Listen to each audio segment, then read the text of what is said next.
2023년 3월 8일 수요 온라인 특강을 시작하겠습니다. 오늘도 하나님의 은혜가 여러분의 삶 가운데 더 충만한 하루 되었기를 바랍니다.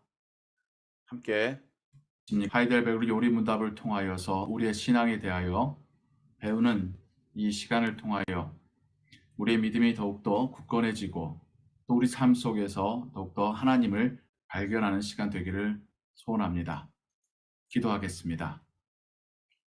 사랑과 은혜가 풍성하신 하나님 아버지, 이 시간 우리가 함께 온라인으로 우리의 신앙의 핵심에 대하여서 배우는 시간을 가집니다. 성경에서 말씀하는 우리 신앙의 중요한 기본 요리들이 무엇인지를 우리로 깨닫게 하시고 거짓과 또 유혹이 판을 치는 이 세상 속에서, 이 시대 속에서 더욱더 진리 위에 바로 서고 건전하고 올바른 신앙으로 우리의 신앙의 여정을 끝까지 경주할 수 있도록 도와주시옵소서. 하나님의 은혜가 우리 각 사람에게 또 깨달음으로 임할 줄을 믿사옵고 주 예수 그리스도의 이름으로 기도하옵나이다. 아멘.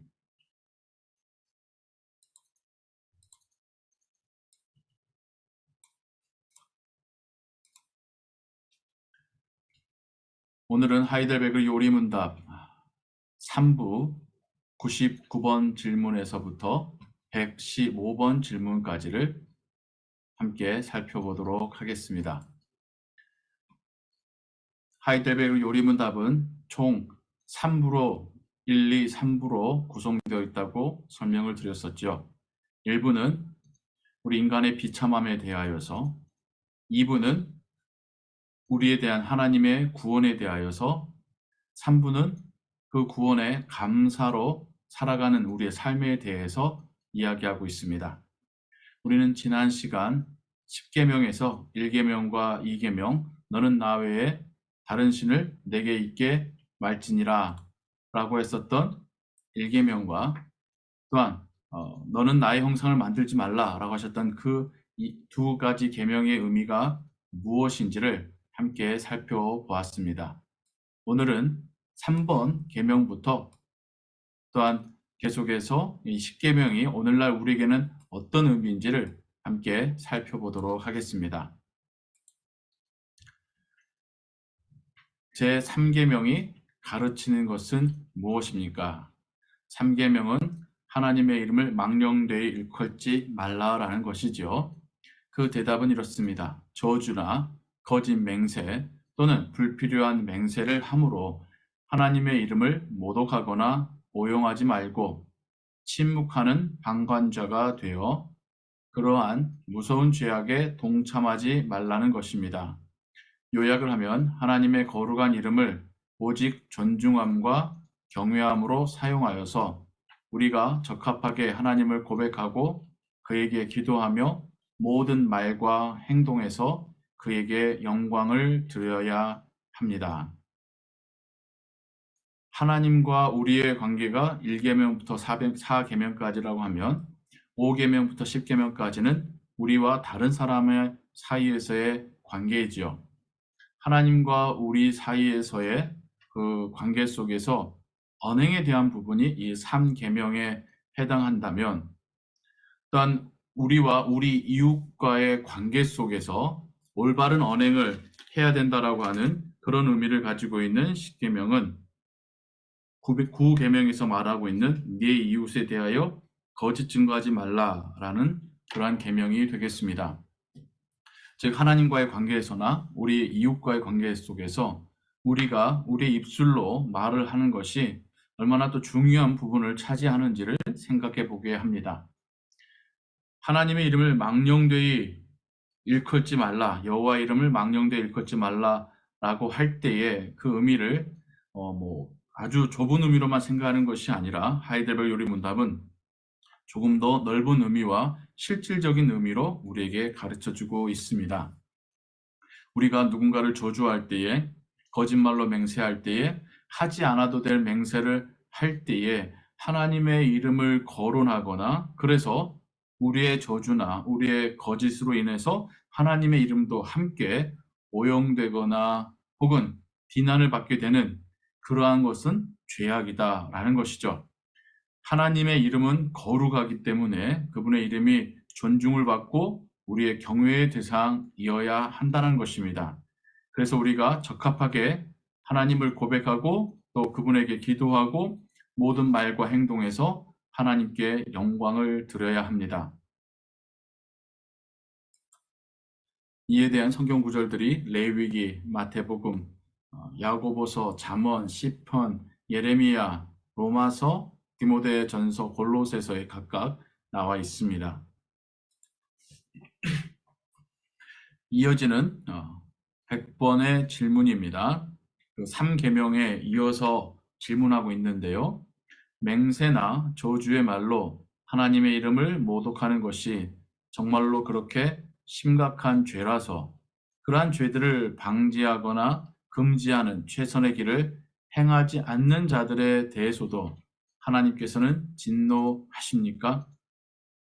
즉 거짓 맹세나 저주, 불필요한 맹세를 하는 것도 잘못된 거지만 그러한 것들을 방지하지 않는 거나 방치하고 있는 것에 대해서는 어떻느냐라고 하는 질문인데요. 저의 대답은 이렇습니다.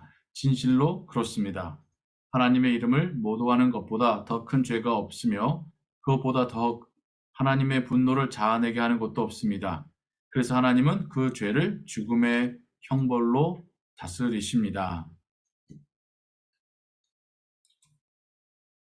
이어지는 질문입니다. 그러나 우리가 하나님의 이름으로 경건하게 맹세한다면 괜찮지 않습니까? 예.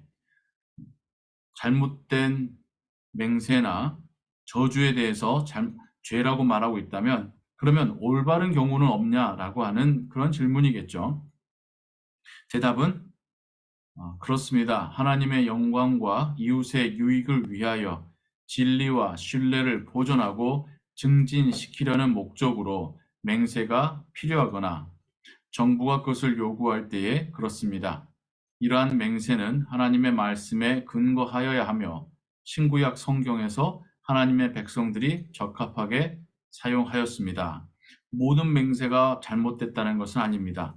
저주나 거짓 맹세, 불필요한 맹세가 잘못됐다는 것이지 하나님의 영광과 이웃의 유익을 위해서 진리와 신뢰를 보존하기 위해서 하는 맹세는 괜찮다는 것이고요. 또한 이것이 정부와의 관계 속에서도 요구되어질 수도 있다는 것입니다. 우리가 재판정에 가서나 혹은 중요한 어떤 행정 처리를 함에 있어서 맹세를 할 때가 있죠. 그런 맹세에 대해서는 잘못된 것이 아니다라고 말하고 있는 것입니다. 102번 질문입니다. 성자들이나 다른 피조물에 의지해서 맹세해도 됩니까? 중세 시대에는 하나님의 이름으로 맹세할 수 없으니 하나님보다는 조금 못 미치지만 그래도 보통 사람들보다 더 권위가 있다라고 생각되어졌었던 그러한 성자들이나 혹은 어떤 피조물들에 의지해서 맹세를 하곤 했었습니다. 이것에 대해서 개혁주의 신앙은 안 됩니다라는 대답을 합니다. 올바른 맹세는 나의 진실성을 보증하고 만일 거짓으로 맹세한다면 내게 벌을 내리시도록 나의 마음을 아시는 유일한 분인 하나님을 부르는 것을 의미합니다. 어떠한 피조물도 그러한 영예를 받을 수 없습니다. 맹세에서 보증은 오직 하나님만이 할 수가 있고 그 맹세의 잘못된 맹세의 대가와 책임은 우리가 질 수 있는 것이지 다른 피조물이 대신 질 수도 없다라는 것입니다. 하나님이 아닌 다른 객체, 다른 대상으로 맹세한다라는 것은 어찌 보면 우리 마음의 부담감을 줄일 줄 몰라도 그것은 하나님께 드려져야 될 어떤 영광과 존경이 다른 대상에게로 옮겨가는 것이고 또한 우리의 책임을 피하려고 하는 그러한 생각인 것이죠. 개혁주의 신앙에서는 성자들이나 다른 피조물에 의지해서 맹세하지 말라라고 가르칩니다. 103번 질문은 제4계명에 대한 질문입니다. 제4계명은 안식일을 기억하여 거룩히 지키라인데요. 제4계명에서 우리를 향하신 하나님의 뜻은 무엇입니까? 첫째, 복음 사역과 복음을 가르치는 교육을 유지하고 특별히 일을 쉬는 교회의 기념일에 내가 하나님의 백성의 성회에 성실하게 참여하는 것입니다. 그러므로 하나님의 말씀을 배우며 성례에 참여하고 공적으로 하나님께 기도를 드리며 가난한 사람들을 위하여 헌금을 드립니다. 둘째, 매일매일의 나의 삶에서 나의 사악한 길에서 떠나 쉬며 주님께서 내 안에 그의 성령으로 역사하시어 영원한 안식을 나의 현재 삶에서 시작하는 것입니다. 안식을 기억하여 거룩히 지키라 라고 하는 것은 단지 십계명에서 처음 등장한 것이 아니라 하나님께서 천지를 창조하신 이후에 인간들에게 주신 명령이시죠. 사람은 쉬어야 합니다. 육체적인 쉼뿐만 아니라 마음의 쉼, 또한 영적인 쉼이 우리에게는 필요합니다. 단지 쉬는다는 것은 무언가를 안 한다라고 하는 소극적인 행위가 아니라 회복을 시킨다라고 하는 적극적인 의미를 가지고 있습니다. 개혁주의 신앙에서 안식일의 쉼에 대해서는 첫 번째, 하나님의 구원의 소식인 복음의 사역 혹은 그 복음을 가르치는 교육 사역을 유지하는 것, 즉 신앙 교육은 이런 안식일을 통해서도 여전히 되어져야 한다라는 것이고요. 특별히 일을 쉬는 교회의 기념일에 내가 하나님의 성회에 성실하게 참여하는 것입니다. 그래서 이런 안식일이라는 개념을 통하여 오늘날 우리는 예수님이 부활하신 주일을 예배일로 정해서 함께 모이고 있는데요. 이런 모임을 통하여서 내가 하나님 백성의 전체 모임에 참여한다라는 뜻도 가지고 있다는 것입니다. 우리가 한동안 팬데믹 기간 혹은 백신이 나오기 전에 코로나 바이러스에 의해서 모이기 어려웠었던 때가 있습니다. 그것은 일시적인 것이죠. 하지만 백신이 나오고 어느 정도 안전이 보장된 이후에는 다시 모이기를 힘쓰는 것, 이것이 우리의 건강한 신앙생활을 유지함에 있어서 아주 중요한 부분입니다. 하나님의 백성의 모임에 참여하는 것이 우리의 신앙의 정체성을 다시 한번 분명하게 하는 것이고 또 우리의 신앙 여정에서 하나님께서 공급하시는 은혜를 계속해서 받을 수 있는 것이죠. 팬데믹 기간을 지나면서 주일 모임을 소홀히 하거나 혹은 이 시간을 다른 곳으로 활용하면서 시간 날 때에 온라인으로 예배를 보기만 하면 되겠지라고 생각한다면 진정으로 사계명에서 말씀하고 있는 안식일을 기억하여 거룩히 지키라고 하는 하나님의 명령을 잘못 오해하고 있는 것입니다. 그렇게 예배에 참여함으로 하나님의 말씀을 배우며 성례에 참여하고 공적으로 하나님께 기도를 드리며 가난한 사람들을 위하여 헌금을 드립니다. 주일의 예배의 모습들에 대하여서 우리는 사계명을 통하여서 이렇게 배우게 되는 것이고요. 또한 둘째 의미가 있습니다. 매일매일의 나의 삶에서 나의 사악한 길에서 떠나 쉬며 주님께서 내 안에 그의 성령으로 역사하시어 영원한 안식을 나의 현재 삶에서 시작하는 것입니다. 첫 번째 의의가 우리의 어떤 활동적인 측면에서의 의의라고 한다면 두 번째 의의는 우리의 영적인 상태에서의 의미이겠죠. 우리에게 육체와 영혼의 쉼을 누리게 하고 성령이 우리 안에 또한 역사하셔서 하나님 주시는 안식을 누리고 또한 영원한 안식을 향하여서 우리의 신앙 여정을 계속해서 걸어갈 수 있는 것은 우리가 안식일을 기억하여 거룩히 지킬 때에 우리가 이러한 신앙 여정이 가능하다는 의미입니다. 이에 대한 수많은 성경의 구절들이, 증거들이 나와 있습니다.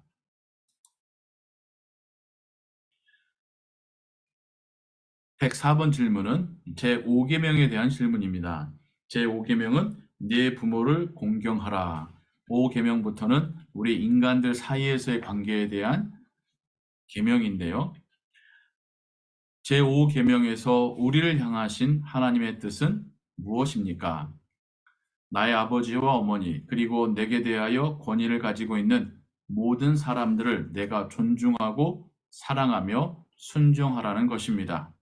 그들의 모든 선한 가르침과 징계에 내가 마땅하게 순종하라는 것입니다. 또한 그들이 실수할 때에 내가 인내해야 하는데 그것은 하나님께서 그들을 세워 우리를 다스리시기 때문입니다. 오 계명은 첫 번째로는 부모님에 대한 계명이지만 하이델베르그 요리문답은 조금 더 범위를 넓혀서 우리에 대하여서 권위를 가지고 있는 모든 사람이라고까지도 말하고 있습니다. 즉 어머니와 아버지와 같은 그러한 피겨 혹은 그러한 위치, 역할을 가지신 분들에 대해서도 동일하게 적용이 된다는 것인데요. 그분들에 대해서 존중하고 사랑하고 순종하라는 것입니다. 이것은 그분들의 가르침 혹은 그분들의 지시, 그분들의 뜻에 대하여 존중하고 또 그분들의 삶의 모습을 사랑하고 또 그분들의 지시에 대해서 순종하는 그러한 모습을 당부하시는 그러한 계명인데요. 여기에 보면 그분들도 사람인지라 실수할 때가 있겠지요. 그럴 때 실수했다라고 그분들에 대한 권위를 순식간에 인정하지 않거나 혹은 불순종하는 삶으로 바로 나아가는 것이 아니라 인내하라고 먼저는 당부하고 있습니다. 그러면서 그 이유에 대해서 하나님께서 그들을 세워서 우리를 다스리시기 때문이다라고 말하고 있습니다. 우리에게 부모님은 하나님이 우리를 양육하시기 위하여서 우리에게 보내주신 하나님의 어떤 종이라는 뜻입니다. 부모님뿐만 아니라 부모님과 같은 역할을 하시는 분들에 대해서도 우린 단지 그분만을 보는 것이 아니라 우리를 교육하시고 인도하시는 하나님이 그 뒤에 계시다라는 것을 잊지 말라라는 의미이죠.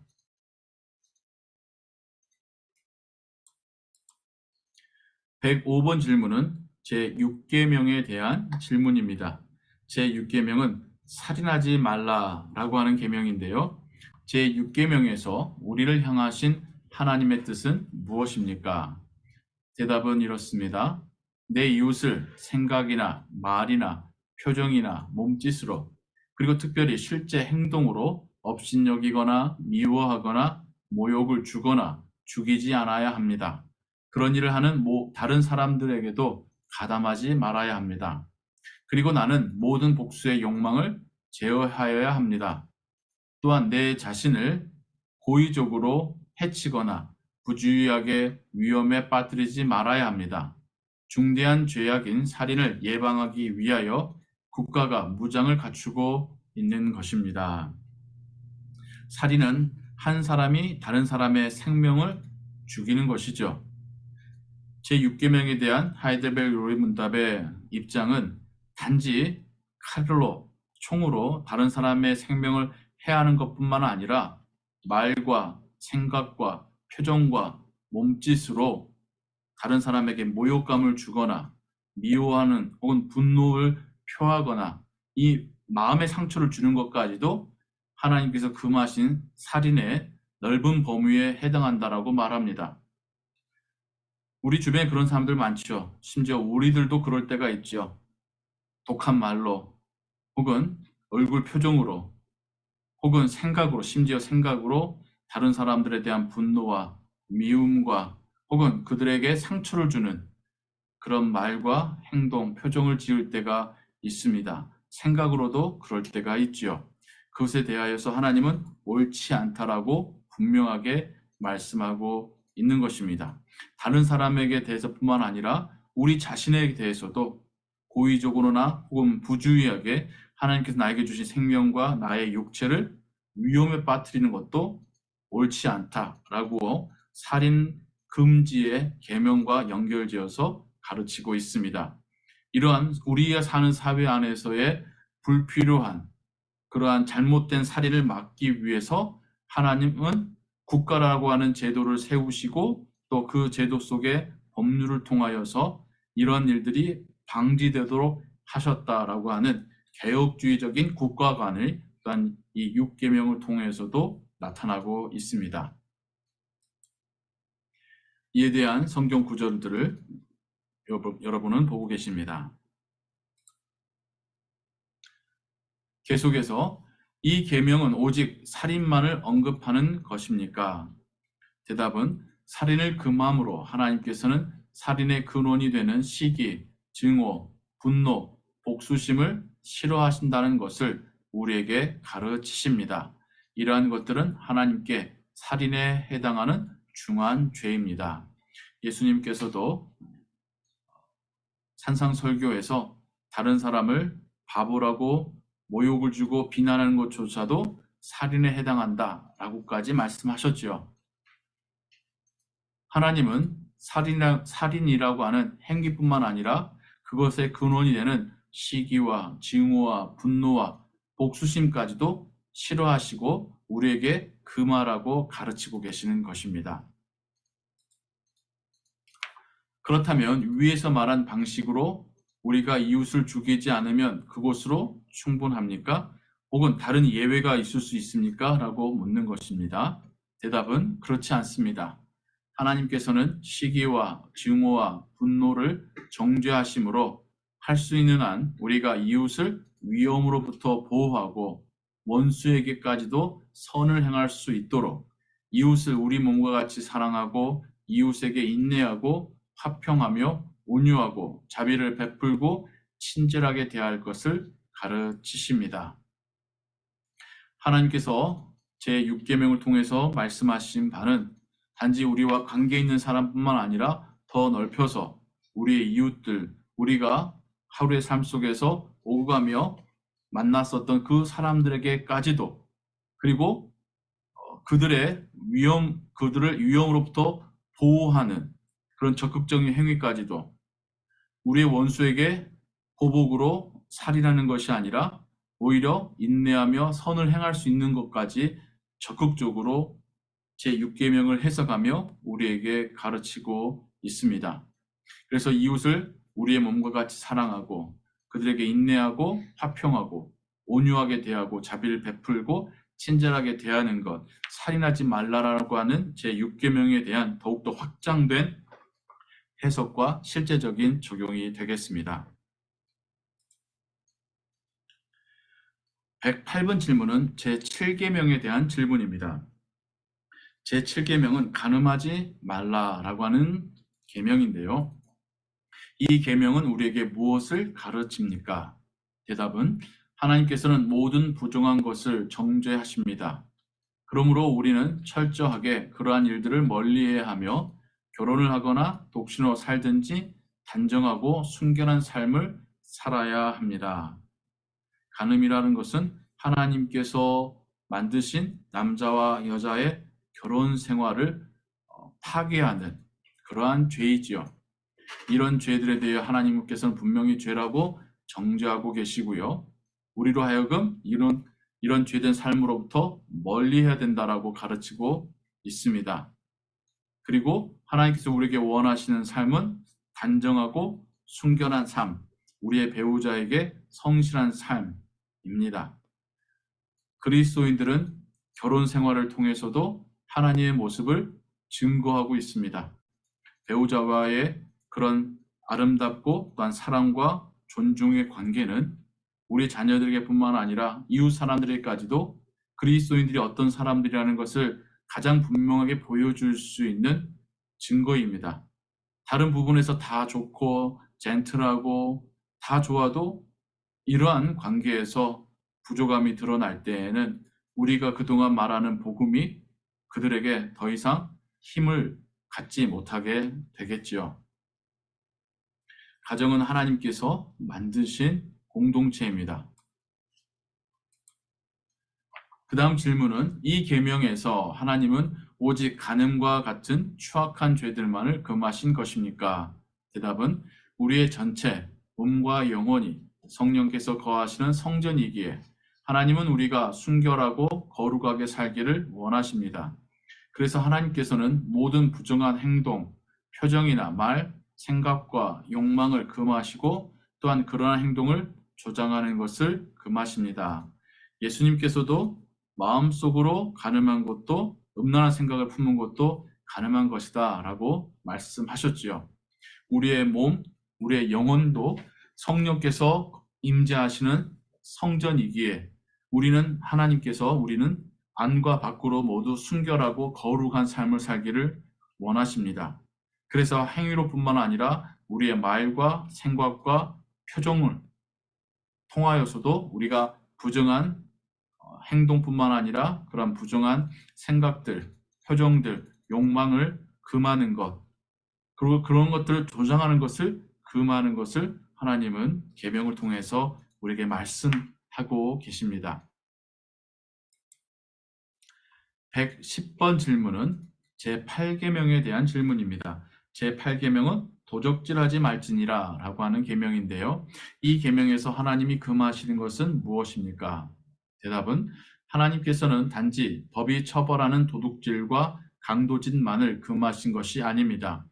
하나님께 도둑질은 강제로 하거나 합법적인 허울을 가지고 이웃의 물건을 빼앗기 위한 모든 악한 계획과 음모들을 포함합니다.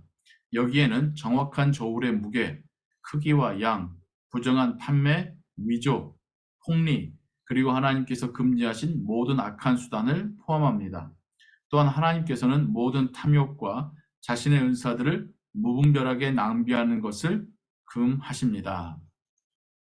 도적질하지 말라라고 하신 그 계명을 우리가 생각할 때에 다른 사람의 것을 몰래 가져오는 것을 우리는 도둑질이라고 좁게 해석하지요.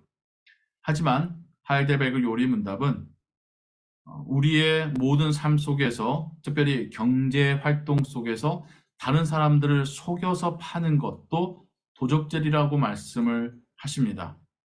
그리고 그런 다른 사람의 것을 불법적으로 취하는 것을, 그것을 위한 모든 계획과 음모까지도 이 도적질에 해당한다라고 가르치고 있습니다. 행위뿐만 아니라 그러한 계획, 그러한 음모까지도 도적질에 해당한다라고 하는 하이델베르그 요리문답의 해석은 조금 더 확장된 해석이죠. 그러면서 부정한 탐매나 위조, 폭리까지도, 그리고 모든 악한 수단까지도 잘못됐다. 하나님의 계명을 어기는 것이다 라고 하이델베르그 요리문답은 우리에게 가르치고요. 그 모든 것의 근거에는 탐욕과 또 무분별한 낭비가 있다라는 것을 이 요리문답은 우리에게 가르쳐주고 있습니다. 성경 안에서도 도적질과 관련된 많은 이야기들이 있지요.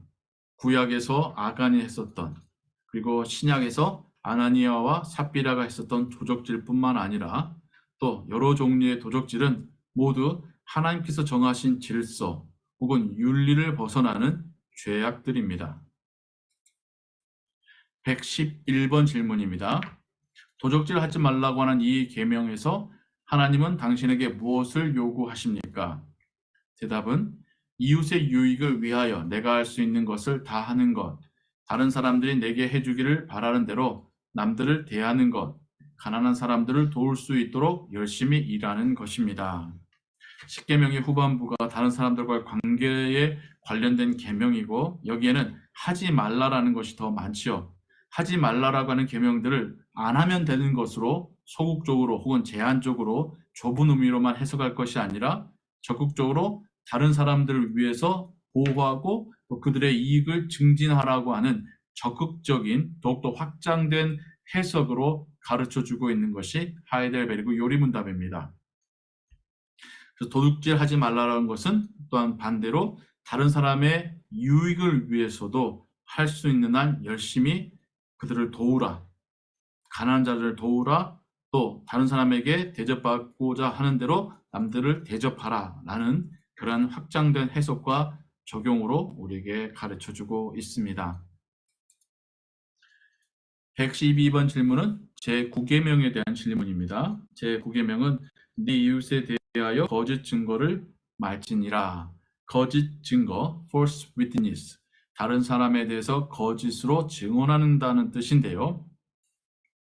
대답은 이렇습니다. 누구에게도 거짓된 증언을 하지 말고, 증언을 한다라는 것은 제3자가 되어서 어떤 사건에 개입이 되고, 그래서 그 사건의 당사자들에 관련돼서 다른 사람들에게 혹은 판결할 사람들에게 우리가 신뢰될 만한 어떤 정보를 준다라는 것이 증언인데, 거짓 증언은 그들의 판단을 혼란스럽게 하거나 사건의 진실을 왜곡하는 거짓말로 증언한다라는 의미겠죠. 하이델베르 요리문답의 가르치는 대답은 누구에게도 거짓된 증언을 하지 말고 다른 사람의 말을 왜곡하지 말며, 왜곡하는 것도 거짓 증거라는 거죠. 잡담이나 비방하지 말고 다른 사람들에게 눈물을 퍼뜨리는 것도 거짓 증언이라는 거죠. 직접 듣지 않고 함부로 성급하게 다른 사람들과 어울려 남을 정죄하지 말라는 것입니다. 사실 확인도 되지 않은 채 맞는 것처럼 이야기를 하고 다니지 말라는 것이죠. 오히려 법정이나 어디서든지 거짓말이나 모든 위증을 거부해야 합니다. 거짓 증언 혹은 거짓으로 증언하라고 하는 그러한 시도나 혹은 요구를 거부해야 한다고까지 가르치고 있습니다. 그러한 일들은 악마가 사용하는 수단이며 하나님의 무서운 진노를 초래합니다. 하나님은 진리시기 때문이죠. 오직 진리를 사랑하고 진실을 말하며 공개적으로 진실을 인정해야 합니다. 그리고 이웃의 명예를 보호하고 증진하기 위하여 내가 할 수 있는 최선을 다해야 합니다. 오늘날 거짓 뉴스, 가짜 뉴스를 퍼뜨리는 사람들이 상당합니다. 그들은 이 구계명을 어기고 있는 것입니다. 기독교인들 중에서도 또한 정치적인 목적이나 혹은 잘못된 이단 사상으로 인해서 거짓 증거하는 사람, 가짜 뉴스를 퍼뜨리는 사람들이 있습니다. 그들은 하나님의 진노와 심판을 두려워해야 합니다.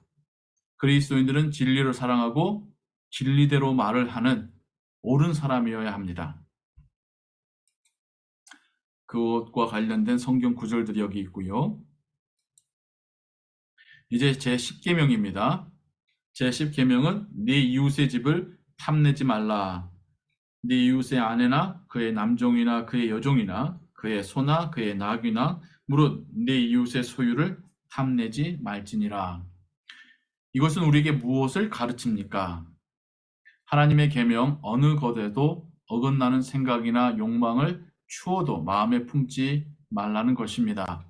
오히려 우리의 온 마음을 다하여 죄를 항상 미워하고 옳은 것은 무엇이라도 즐거워해야 합니다. 욕심을 넘어서 어떤 잘못된 욕망, 어긋난 생각, 이 모든 것에 대하여 금지하시는 계명입니다.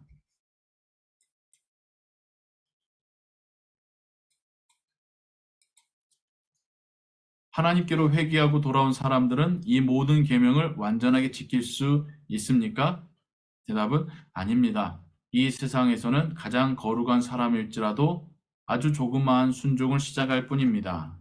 그럼에도 불구하고 하나님의 백성들은 하나님의 계명의 일부가 아니라 전부를 지키기 위하여 진정으로 살기 시작해야 합니다. 우리의 믿음은 조그만 순종으로 시작한다는 것이죠. 그리고 이 땅에서의 우리의 삶으로 우리가 완전한 거룩에 도달할 수는 없습니다. 하지만 우리는 계속해서 성화, 그렇게 변화되어 가는 삶을 살아가고요. 또한 우리가 하나님의 존전에, 하나님의 앞에 서게 되고 하나님의 나라에 참여하게 될 때에는 완전한 거룩을 이루게 될 것입니다. 아무도 이 세상에서 십계명을 완전하게 지킬 수 없다면 왜 하나님께서는 십계명을 지킬 것을 엄히 명령하셨습니까? 첫째로 우리가 살면 살수록 더욱더 우리의 죄성을 깨닫게 되고 죄 용서와 의로움을 덧입기 위해서 더욱더 전심으로 그리스도를 바라보게 됩니다. 즉 십계명은 우리로 하여금 우리의 죄성을 깨닫게 하고 더욱더 그리스도의 은혜를 바라보게 하는 역할이라는 것이죠. 둘째로 현재 생애를 지나 우리의 목적지인 완전함에 이르기까지 우리가 하나님의 형상을 따라서 더욱 새로워지도록 성령의 은혜를 위하여 하나님께 기도하기를 그치지 않고 충실하게 살기를 그치지 않도록 인도하기 위함입니다. 그 두 번째 목적은 우리가 앞으로의 인생 여정 가운데서 더욱 하나님의 형상을 따라서 새로워지도록 성령의 은혜를 구하기 위하여 기도하고 또한 그런 충실한 삶을 사는 그러한 그 여정을 위해서 십계명은 우리에게 일종의 가이드라인의 역할을 하고 있다라는 것이죠.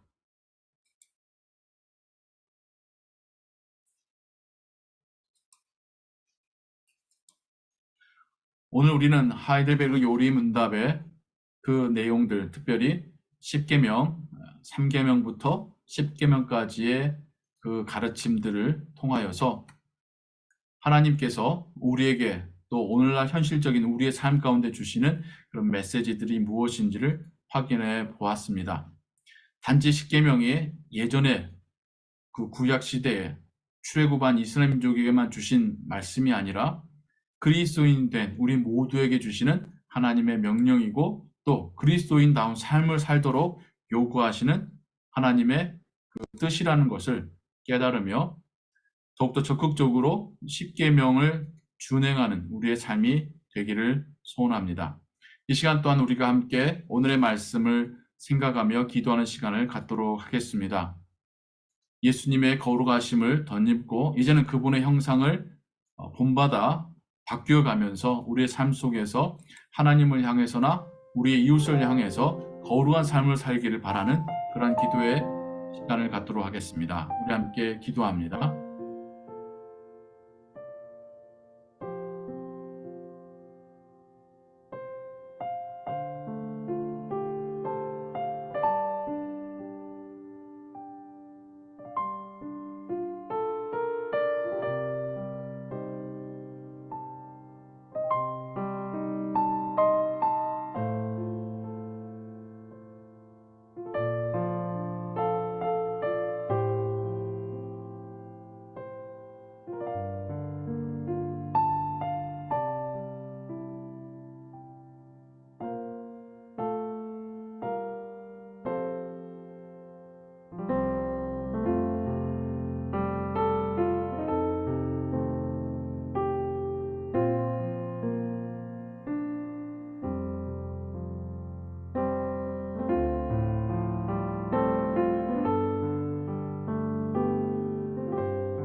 하나님 아버지, 우리가 예수님의 거룩함을 담기를 원합니다. 우리의 삶이 세상 속에서도 하나님과 하나님의 나라와 그 의를 드러내기를 원합니다. 우리가 여전히 연약합니다. 우리의 의지가 약합니다.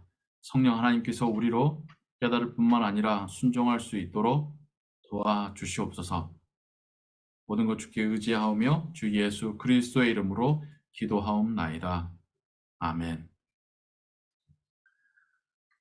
오늘 저녁도 하나님께서 주시는 평안한 쉼을 누리시고 남은 주간도 주의 은혜 가운데 거하시다. 함께 또 하나님을 예배함으로 함께 만나고 또 하나님 주시는 그 은혜를 누리도록 하겠습니다. 평안하십시오.